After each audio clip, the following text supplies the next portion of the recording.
Magandang araw mga ka-horror at welcome back nga palang muli sa aking channel. Itong nakaraan nga ay nag-share ako ng video sa inyo tungkol sa testingan ng agimat ng grupong Amadeus na taga Cavite. Ang highlights nga ng testingang ito ay nakapokus sa kwintas na tinatawag nilang Santo Cristo. Dahil ang kwintas na ito ay 10 beses na pinutukan o 10 beses na binaril, pero ni isa walang tumama. Marami ang nag-comment at nag-react sa video na ito. Ang ilan ay nagsasabi na legit at totoo ang bisa ng agimat na Santo Cristo. Meron din namang iilan na nagdududa. Pero ang makaagaw pansin na comment dito ng iilan ay ang pagtag sa pangalan ni Commander Bantugan o ni Nick Banayo. Ang gusto kasi nila ay mismong si Nick Banayo o Commander Bantugan ang mag-testing o bumaril sa kwintas ng Santo Cristo para malaman talaga ang tunay na bisa nito. Hindi naman binigo ni Commander Bantugan ang kanyang mga taga-suporta at agad rin siyang nag-comment sa mismong video na ito. Ayon nga sa comment ni Boss Nick Banayo, "Ako ang susubok. Magbibigay ako ng 100k pag nakaligtas yan sa 3 putok ng baril ko." Sumagot din naman agad ang grupo ng Amadeus sa comment ni Boss Nick Banayo, "We are beyond blessed to this invitation. We are humbly accept the challenge. We will post in our page the condition before we pursue it. May God bless everyone." Muli itong sinagot ni Commander Bantugan. "Kondisyon? Ano, malayo para hindi ko tamaan.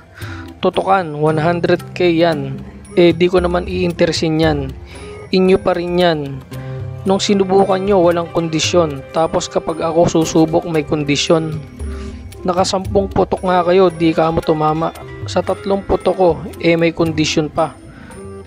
Puputokan lang yan ng 3 putok. Walang maraming seremonyas. Kung gusto nyo, pagsalang nyo, dasalan nyo ng dasalan bago ko putukan. Kasi kung tunay na mabisa yan, di yan kakainin ng bala ko." Muli itong sinagot ng grupo ng Amadeus. 1 meter lang po, Nick. Pero may kondisyon pa. Isa lang mo ang pinakamagaling mong gamit. 1 meter lang din po at ako ang babaril. Hindi ko kailangan ng 100k po. Salamat po and God bless.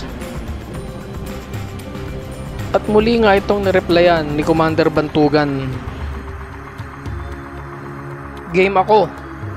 Paano pag di mo nadali ang gamit ko?"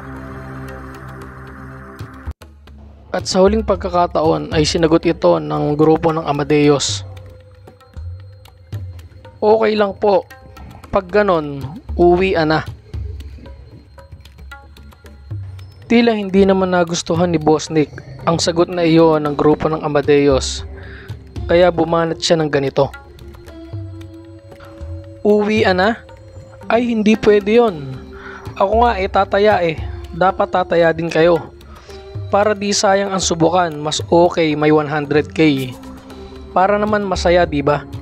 Saka sampalataya ka dyan sa gamit mo. Alam mong di ko maaano yan, di ba?"